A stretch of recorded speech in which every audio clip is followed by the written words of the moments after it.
आज एक चेंज आएगी ऑन द इंटरनेशनल एरिना। आपने बिल्कुल इसको सही प्रेडिक्ट किया है। जयशंकर साहब का रशिया जाना, और आज आपके प्राइम मिनिस्टर जो है इजिप्ट में, ये सारा दिस इज जो मेरी नजर में, मैं उसके खिलाफ था, इनको नहीं जाना चाहिए था, क्योंकि Pakistan is at fire right now. आपको पता ही है, इस्लामाबाद को चोक कर दिया गया है, रास्ते बंद हैं। आज उसका कल कोर कमांडर कॉन्फ्रेंस में कुछ डिसीजन लिए गए हैं दर हकीकत, और उनका असर भी शुरू हुआ है। लेकिन मैं जिस तरह समझता हूं कि आप इस पर जय हिंद दोस्तों, मैं महेंद्र शर्मा स्वागत करता हूं वन वर्ल्ड हिंदी में आपका। उम्मीद करता हूं आप खुश और स्वस्थ है। दोस्तों आइए दिखाते हैं पाक मीडिया के एक और लेटेस्ट इवेंट, जिसमें कैसे डिस्कशन किया जा रहा है भारत की जो सफल डिप्लोमेसी और फॉरेन पॉलिसी है उसका जयशंकर जी की। क्यों आज पूरे विश्व में भारत ने अपना परचम लहराए हुआ है। तो आज कहीं न कहीं जयशंकर जी पहले चाइना, अब कभी जर्मनी, तो कभी पूरे विश्व में कहीं न कहीं घूमते रहते हैं और अपनी डिप्लोमेसी और अपनी फॉरेन पॉलिसी को हर दूसरे देश पे अप्लाई करते रहते हैं, जिसकी वजह से आज भारत का नाम पूरे विश्व में एक नंबर पे पहुंच चुका है। और आने वाले समय में भारत के आगे बहुत सी आर्थिक शक्तियां झुकने को तैयार हो जाएंगी। तो कहीं न कहीं आज पाकिस्तान में इस चर्चा का विषय बना हुआ कि कैसे पाकिस्तान की फॉरेन पॉलिसी कैसे बिछड़ जाती है और हम हमेशा सिर्फ और सिर्फ लोन ईएमआई भरते ही रह जाएंगे और हमारे आने वाले भविष्य भी कुछ न कुछ अंधकार में ही दिख रहे हैं। तो दोस्तों देखिए डिबेट और कमेंट में अपनी प्रतिक्रिया जरूर दें। लास्ट में आपसे रिक्वेस्ट करूंगा, चैनल पर नए हैं तो चैनल को सबसे पहले सब्सक्राइब करें, लाइक शेयर कमेंट जरूर करें। दोस्तों जय हिंद, वंदे मातरम, भारत माता की जय। दोस्तों शंकर का जो विजिट है उसको आप कैसे देख रहे हैं? क्या वो जो बात की जा रही है कि ये बहुत इंपॉर्टेंट है, इसमें कोई मीडिएशन का किरदार, या ऐसी कोई बात है सर? देखिए, इस पे इस वक्त जो रिएक्शन मेरी नजर में जो चीजें चल रही हैं, जयशंकर साहब का ये दौरा, एक तो मैं समझता हूं ये अमेरिका को जवाब है बिल्कुल F-16 का पैकेज देने का अमेरिका का। उसको उन्होंने अल्टीमेटली उन्होंने भी तो काउंटर करना था कि what are our options are. दूसरा आपका शहबाज शरीफ साहब का दौरा चाइना का, उसके बारे में भी जाहिर वो चाइना तो नहीं जा सकते, अल्टीमेटली उन्होंने भी जाके उसको काउंटर करना था, एक उसका। दूसरा रशिया से भी रवाबत है आपके, रशिया से आप ग्रेन लेने के बारे में जो सोच रहे हैं उसके हवाले से भी। और यूक्रेन में देखा जाए तो अगर ये क्वेश्चन तो हो रहा है कि other India is in a position to arbitrate in between. मेरे ख्याल में मैं नहीं उसको समझता, क्योंकि India is regional power but not that bigger power कि इसमें कोई रोल अदा कर सके। ये this is a issue in between West and Russia, this is in between capitalism और पुतिन साहब जो कि केजीबी ट्रेंड हैं, उनका एक ख्वाब है कि रशिया को दोबारा, जिस तरह वो इतना बड़ा रशिया था, उसकी जो स्टेटें हैं उनमें जितना इन्फ्लुएंस हो सकता है वो increase. I don't think India is a party in that regard. लेकिन उसमें उन्होंने बहुत बड़ा डेलीगेशन साथ लेकर गए। अब से 2 घंटे पहले तकरीबन उन्होंने प्रेस कॉन्फ्रेंस की वहां के वजीर खारजा के साथ। उस डेलीगेशन में वो एग्रीकल्चर को भी साथ लेकर गए, मिनिस्टर ऑफ एग्रीकल्चर, उसके बाद टेक्नोलॉजी, और एक बहुत बड़ा लार्जर जो था उनका डेलीगेशन था, और जिसमें उन्होंने प्रेस कॉन्फ्रेंस में कई चीजों को सामने रखने की कोशिश की।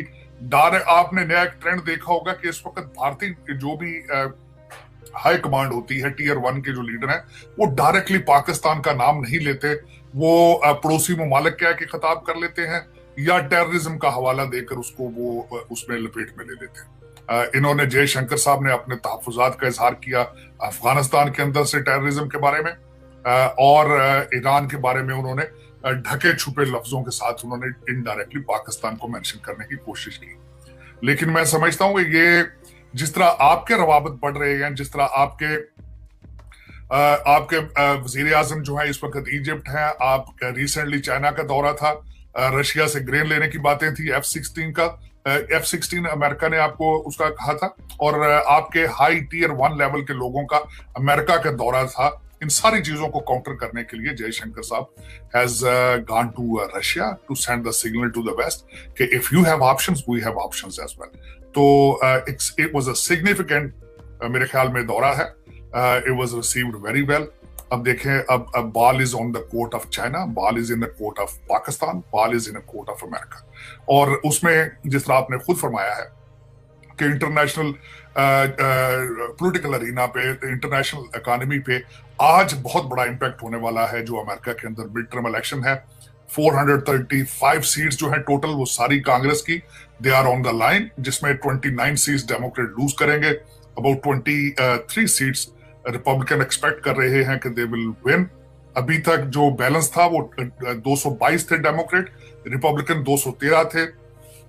रिपब्लिकन्स को 5 और सीटें चाहिए 218 करके मेजॉरिटी में आने के लिए, लेकिन they are expecting to reach to the level of 236 in Congress. और अब ये जब आएगा तो इसका इम्पैक्ट भारत और पाकिस्तान और उस रीजन से क्यों, इसको क्या इम्पैक्ट हो सकता है, थोड़ा सा मैं उस पर ब्रीफ करना चाहूंगा। उसका सबसे बड़ा इम्पैक्ट तो ये आएगा कि यूक्रेन को देखा जाएगा, चाइना पॉलिसी को विजिट किया जाएगा और ग्लोबल वार्मिंग, ये तीनों चीजें directly related to India Pakistan. अब उसमें मैं खासकर चाइना पॉलिसी के साथ directly related with the India and Pakistan, bipartisan issue है यहाँ पे, लेकिन इस पे Republican they are more hawkish towards China, वो उसको मजीद पुश करना चाहते हैं। आपने देखा होगा डोनाल्ड ट्रंप अपने पीरियड में he was eye to eye with China, तो उसमें जब चाइना को रिविजिट किया जाएगा उसमें सिग्निफिकेंस बढ़ जाएगी पाकिस्तान और भारत की। दूसरा, EPA एनवायरमेंटल प्रोटेक्शन एजेंसी का रोल लिमिटेड किया जाएगा, पेरिस अकॉर्ड के ऊपर उसको रिविजिट किया जाएगा, उसका डायरेक्ट इम्पैक्ट आएगा EPA की ग्रांट्स पर। और इस वक्त आप ग्लोबल वार्मिंग में आप अपने फ्लड को, बिलावल साहब यहाँ आए थे, उन्होंने कहा था हमारा flood directly related to the global warming, तो वहां से जो ग्रांट्स आ रही हैं वो फौरन रुक जाएंगी।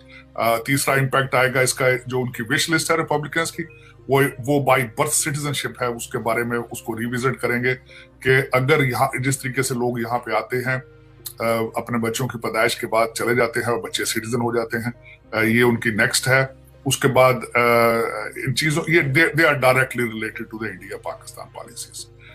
दूसरा, जो ओवरऑल अगर देखा जाए, जब रिपब्लिकन आते हैं पेंटागन अपनी आर्मी को स्ट्रॉन्ग करते हैं, जब आर्मी को स्ट्रॉन्ग किया जाता है तो फॉरेन पॉलिसी को स्ट्रॉन्ग किया जाता है, उसका डायरेक्ट जो है वो भी इंपैक्ट होगा।